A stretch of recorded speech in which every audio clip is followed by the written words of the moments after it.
Next हमारे पास lecture है वो कंपाउंड्स ऑफ बोरान है।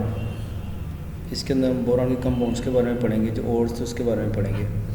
सबसे पहले बोरेक्स की बात होती है। सबसे ज़्यादा इम्पोर्टेंट ओर है बोरान का, जिससे बोरान को हासिल किया जाता है। और ये मोस्टली तिब्बत, आपने सुना होगा शायद, तिब्बत जो पाक चाइना बॉर्डर है, ये चाइना है कोई इंडिया का बॉर्डर है, वहाँ पर एरिया तिब्बत है, वहाँ पर ये मिलता है नदियों के पास, झीलों के पास से वाइट कलर की फॉर्म में होता है। और कैलिफोर्निया स्टेट है, अमेरिका की रियासत है, वहाँ पर ये मोस्टली मिलता है नदियों वगैरह के पास। बोरेक्स बनता किस तरीके से, इसका एक और नाम भी है, इसको हम सोडियम टेट्राबोरेट कहते हैं या सोडियम साल्ट ऑफ टेट्राबोरिक एसिड भी कहते हैं। सोडियम साल्ट ऑफ टेट्राबोरिक एसिड भी कहते हैं, इसको हम लोग सोडियम टेट्राबोरेट भी कहते हैं। उसकी एग्जांपल मैं आपको बताऊंगा इसको ऐसा क्यों कहते हैं। और यहाँ पर लिखा हुआ है borax dot 10H2O decahydrate 10 water के मॉलिक्यूल। ये बोराक्स का तब बनता है जब हम इसको क्रिस्टल की फॉर्म में कन्वर्ट करते हैं, और टेम्परेचर हम लोग 62 सेल्सियस से कम लेते हैं। ये क्रिस्टल्स की फॉर्म में जब कन्वर्ट होता है तो उसके साथ 10 वाटर के मॉलिक्यूल आकर अटैच हो जाते हैं। लेकिन वैसे आपके पास ये N2B4O7 की फॉर्म में मौजूद होता है। उसके बाद अकरनेस मैंने इसको बता दी, इसको टिंकल भी कहते हैं, टिंकल इसको कहते हैं। और ये आपको तिब्बत और कैलिफोर्निया के पास मिलता है।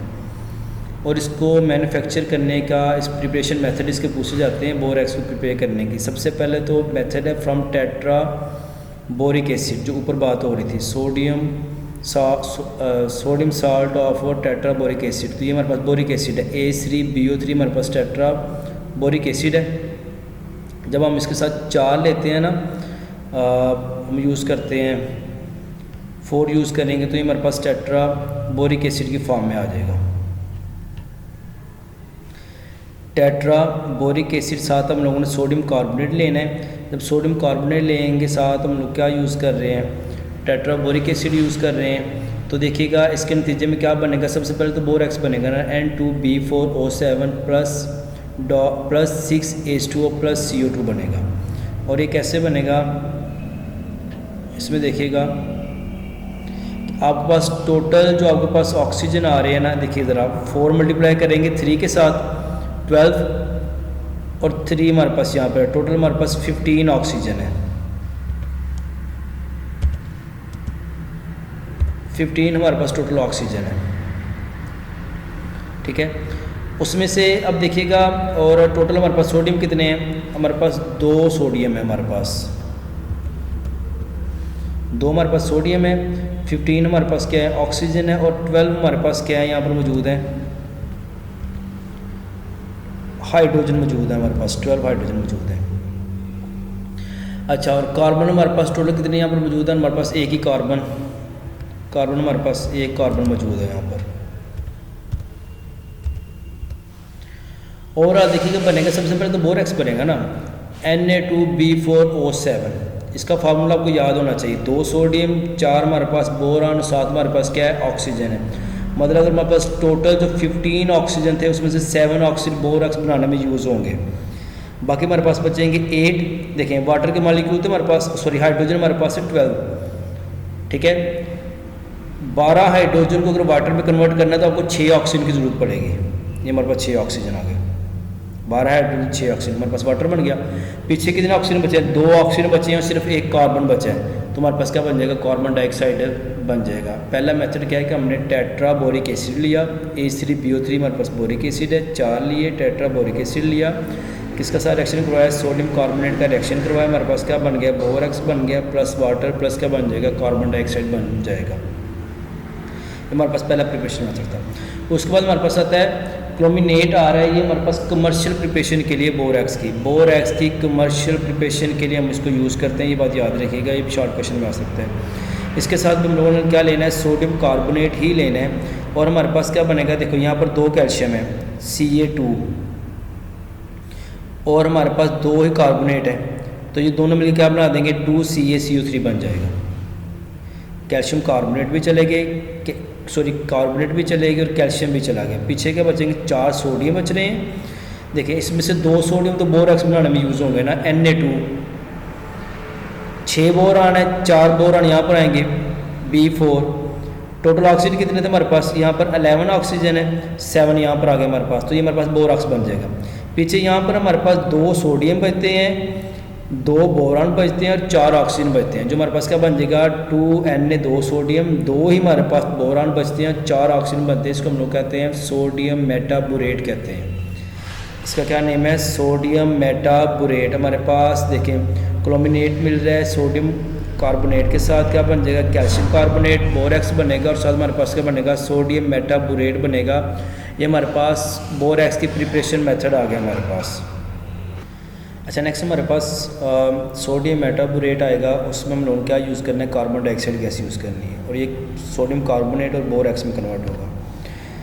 सोडियम मेटाबोरेट हमने 4 मॉलिक्यूल लिए हुए हैं, इसमें से 2 आप लोग 2 कन्वर्ट होंगे सोडियम कार्बोनेट बनाने में और 2 किस में कन्वर्ट हो जाएंगे बोरैक्स बनाने में। आपको याद होना चाहिए कि हमने Na2B4O7 बनाना है और इसमें 4 ही बोरान है। अच्छा इसके अंदर कार्बन डाइऑक्साइड को हमने ऐड करना है, लेकिन 2 इसमें जो सोडियम होंगे वो सोडियम कार्बोनेट में और 2 सोडियम किस में कन्वर्ट होंगे बोरैक्स में कन्वर्ट होंगे। टोटल 4 सोडियम हो जाएंगे, 4 ही हमारे पास बोरान है जो बोरैक्स में कन्वर्ट होंगे। टोटल हमारे पास ऑक्सीजन कितने 8 और 2 10 है हमारे पास, जिसमें से 3 यहाँ पर यूज़ होंगे और 7 यहाँ पर यूज़ होंगे। मतलब कि आपने ये प्रिपरेशन हम बोरैक्स कर रहे हैं ना, तो आपको पता होना चाहिए कि Na2B4O7 को लाजमी आप लोगों ने प्रिपेयर करना है, क्योंकि इसकी प्रिपरेशन है। और साथ हमारे पास देखिए ज़रा तीनों मेथड्स के अंदर जो ऊपर हमने मेथड पढ़े दोनों उसमें सोडियम कार्बोनेट यूज़ हो रहा है और इसके अंदर क्या यूज़ हो रहा है, कार्बन डाइऑक्साइड यूज़ हो रहा है। टेट्राबोरिक एसिड लिया, क्लोमिनेट लिया, हमने सोडियम मेटाबोरेट लिया। इसमें से शॉर्ट क्वेश्चन क्या बन सकता है कि आप इसके प्रिपरेशन मेथड के बारे में पूछा जा सकता है आप लोगों से।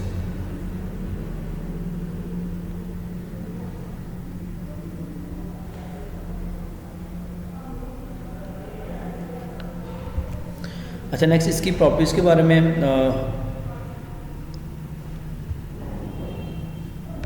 वो रीड आउट करते हैं ज़रा इसकी प्रॉपर्टीज़ के बारे में। देखिए ज़रा बोरैक्स हमारे पास होता है ना, ये वाइट क्रिस्टलाइन सॉलिड होता है, ठीक है, ये वाइट क्रिस्टलाइन सॉलिड होता है, ये बहुत ज़्यादा कम हल होता है पानी में। फॉर एग्जांपल अगर आपके पास 100 ग्राम वाटर है ना, उसमें अगर आप टेम्परेचर कम रखोगे, पानी ठंडा होगा तो इससे 3 ग्राम डिज़ॉल्व होगा। अगर आप फॉर एग्जांपल मैं आपको कह रहा हूँ कि अगर आपके पास 100 ग्राम वाटर है और आपने टेम्परेचर लिया हुआ 10 सेल्सियस, वाटर का टेम्परेचर 10 सेल्सियस, उसमें सिर्फ ये 3 ग्राम डिज़ॉल्व होगा, बाकी ये डिज़ॉल्व नहीं होगा। और उसी वाटर अगर आप क्या करो, टेम्परेचर आप क्या ले लो 62 सेल्सियस से ज़्यादा ले लो, तो ये तकरीबन 90 या एट 100 सेल्सियस के ऊपर ये 99.3 ग्राम डिज़ॉल्व हो जाएगा। मतलब कि मैं कह रहा हूँ कि 100 ग्राम के अंदर ये 3 ग्राम डिज़ॉल्व होगा 10 सेल्सियस के ऊपर, लेकिन 100 सेल्सियस के ऊपर ये 99.3 ग्राम क्या हो जाएगा, डिज़ॉल्व हो जाएगा।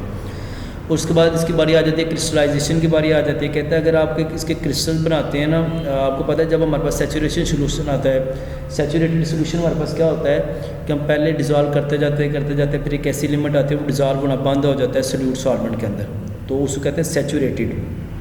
अगर ऐसी कोई सैचुरेटेड हमारे पास आ जाती है तो फिर हम उसके क्रिस्टल बना सकते हैं, उसको ठंडा करते हैं उसके क्रिस्टल बन जाते हैं। कहता है अगर आप उसका सैचुरेटेड सोल्यूशन बनाते हैं, उसके क्रिस्टल बनाते हैं 62 सेल्सियस से अबव टेम्परेचर के ऊपर, तो ये हमेशा आप लोगों के पास बनेंगे पेंटा, मतलब कि 5 पेंटाहाइड्रेट का मतलब है 5 आप लोगों के पास बोरैक्स के साथ 5 वाटर के मॉलिक्यूल अटैच होंगे। और अगर इसी का टेम्परेचर आप 62 सेल्सियस से कम ले लेते हो तो बोरैक्स के साथ यहाँ पर 10 वाटर के मॉलिक्यूल आकर अटैच हो जाएंगे क्रिस्टल्स की फॉर्म के अंदर। तो ये हमारे पास इसकी प्रॉपर्टीज़ हैं यहाँ तक। और नेक्स्ट इसका ये वाला जो पॉइंट है ना, जब भी बोरैक्स को वाटर में डिज़ोल्व करवाया जाता है तो इसकी हाइड्रोलिसिस हो जाती है। हाइड्रोलिसिस का मतलब ये हमेशा बेस के अंदर कन्वर्ट होता है, अल्कली सोल्यूशन देता है। साथ देखिए ज़रा दोनों ही बन रहे हैं, Na2 2 सोडियम है, 2 यहाँ से OH आएंगे तो क्या बन जाएगा 2NaOH बन जाएगा। बाकी हमारे पास टोटल कितने यहाँ पर हाइड्रोजन है, हमारे पास टोटल यहाँ पर 14 हाइड्रोजन थे, लेकिन जिसमें से 2 हाइड्रोजन किस में कन्वर्ट हो गए हैं NaOH में, बाकी रह जाएंगे 12। वो 12 हाइड्रोजन किस में बनाने में प्रोड्यूस होंगे, वो boric acid tetra boric acid को बनाने में यूज़ होंगे।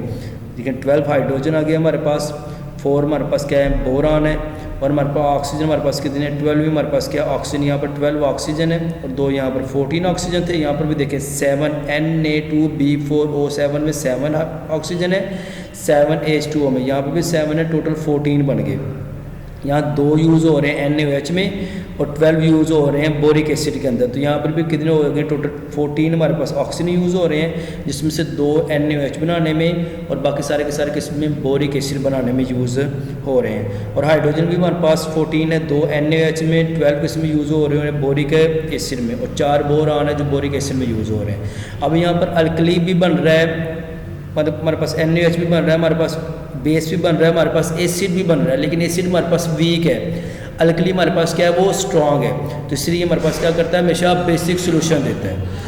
बेटा नेक्स्ट वाली जो प्रॉपर्टीज़ होगी ना वो मैं नेक्स्ट वाले लेक्चर में डिस्कस करूँगा, आपने इसको सुनिएगा। अगर किसी का क्वेश्चन या कोई प्रॉब्लम हुई तो मुझसे डिस्कस कर लीजिएगा। अल्लाह हाफिज़।